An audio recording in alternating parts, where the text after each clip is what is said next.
दोस्तों, कलयुग को कली राक्षस का युग, अंधकार का युग, दुख का युग, झगड़ा और पाखंड का युग कहा गया है। महाभारत के अनुसार जब पांचों पांडवों का वनवास हो गया था, तब वनवास जाने से पहले पांडवों ने कृष्ण भगवान से पूछा, हे कृष्ण, अभी ये द्वापर युग का अंतकाल चल रहा है, आप हमें बताएं कि आने वाले कलयुग में क्या होगा। तब श्री कृष्ण जवाब देते हैं, मैं तुम्हें इसका सीधा सा उत्तर तो नहीं दे सकता, लेकिन तुम पांचों भाई जंगल में जाओ और जंगल में कुछ भी अजीब सा दिखे तो मुझे आकर बताओ, मैं तुम्हें उसका कलयुग में प्रभाव बताऊंगा। इसके बाद पांचों भाई वन में चले गए। उन्होंने वन में जो देखा वो देखकर आश्चर्यचकित रह गए। अब सवाल आता है, आखिर पांडवों ने जंगल में ऐसा क्या देखा? तो आइए आज जानते हैं भगवान कृष्ण द्वारा बताए गए कलयुग के 5 कड़वे सच।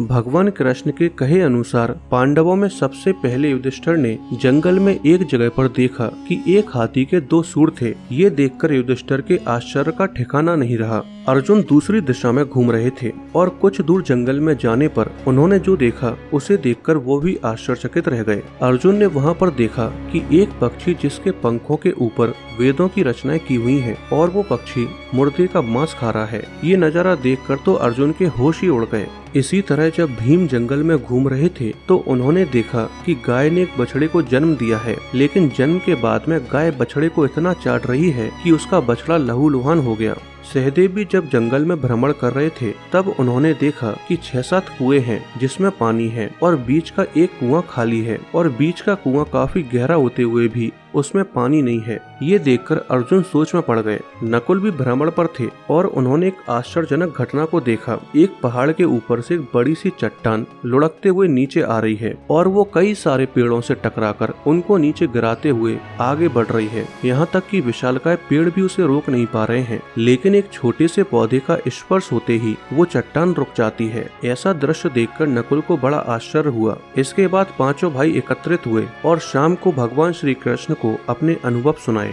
सबसे पहले युधिष्ठिर ने कहा, मैंने तो पहली बार 2 सूंड वाला हाथी देखा है, ये मेरे लिए बहुत ही आश्चर्यजनक था। तब भगवान श्री कृष्ण कहते हैं, कलयुग में ऐसे लोगों का राज होगा जो दोनों ओर से शोषण करेंगे, बोलेंगे कुछ और, करेंगे कुछ और, मन में कुछ और होगा और कर्म कुछ और करेंगे, और ऐसे ही लोगों का कलयुग में राज होगा। युधिष्ठिर के बाद अर्जुन ने कहा, मैंने जो देखा है वो तो कहीं ज्यादा आश्चर्यजनक था। मैंने देखा कि एक पक्षी के पंखों पर वेदों की रचनाएं लिखी हुई हैं और वो पक्षी मुर्दे का मांस खा रहा है। श्री कृष्ण कहते हैं, कलयुग में ऐसे लोग रहेंगे जो बड़े ज्ञानी कहलाएंगे, विज्ञान की चर्चा करेंगे, लेकिन उनके आचरण राक्षसी होंगे। वो बड़े पंडित और विद्वान कहलाएंगे, लेकिन ये देखते रहेंगे कि कौन सा मनुष्य कब मरे और हमारे नाम से संपत्ति कर जाए। इंसान पैसे के लिए अपने ही लोगों को मार देगा। हर जाति धर्म के प्रमुख पदों पर बैठे लोग विचार करेंगे कि कब किसका श्राद्ध हो और कौन कब किस पद से हटे और हम उस पद पर चढ़ जाएं। चाहे कितने भी बड़े लोग हों,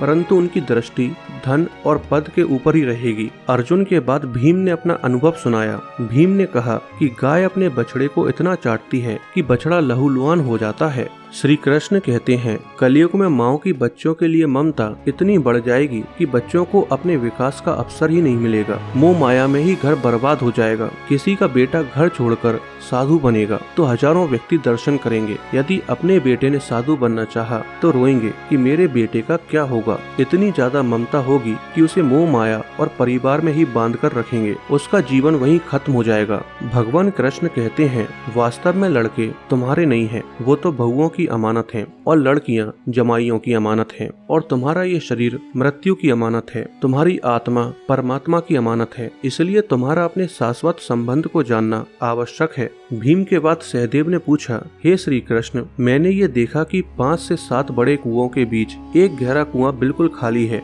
जबकि ऐसा संभव कैसे हो सकता है? कृष्ण भगवान ने जवाब में कहा, कलयुग में लड़की के शादी में, मकान बनाने में और छोटे बड़े जश्न मनाने में तो लोग लाखों रुपए खर्च कर देंगे। लेकिन पड़ोस में ही यदि कोई भूखा प्यासा मर रहा होगा तो किसी को कोई फर्क नहीं पड़ेगा। उनका अपना ही सगा भूख से मर जाएगा, उसे देखते रहेंगे। लेकिन दूसरी ओर मौज मस्ती, मांस मदिरा में लोग पैसे उड़ाएंगे, लेकिन किसी के दो आंसू पहुँचने में उनकी रुचि नहीं होगी। कहने का तात्पर्य ये है कि कलयुग में अन्न के भंडार होंगे, लेकिन लोग भूख से मरेंगे। सामने कुछ लोग बड़े घरों में ऐशो आराम करेंगे तो कुछ लोग झोपड़ी में भूख से मर जाएंगे। एक ही जगह पर असमानता अपने चरम पर होगी। सहदेव के बाद नकुल ने श्री कृष्ण को बताया कि मैंने भी एक आश्चर्य देखा है। एक बड़ी सी चट्टान पहाड़ से लुढ़की तो कई विशालकाय पेड़ भी उसे रोक नहीं पाए, लेकिन एक छोटे से पौधे के स्पर्श से ही वो बड़ी सी चट्टान रुक गई। आखिर ऐसा कैसे हो सकता है? श्री कृष्ण ने कहा, कलयुग में मानव का मन नीचे गिरेगा, उसका जीवन पतित होगा, नैतिकता का भी पतन हो जाएगा। और ये पतन ना ही धन से रुकेगा और ना ही सत्ता से, लेकिन हरि नाम के एक छोटे से पौधे से, हरि कीर्तन से मनुष्य जीवन का पतन रुक जाएगा। दोस्तों, कलयुग में क्या होगा? अगर ये जानना चाहते हो तो ये वीडियो देखो और सनातन धर्म से जुड़ी ऐसी इन्फॉर्मेटिव वीडियो देखने के लिए चैनल को सब्सक्राइब कर लीजिए।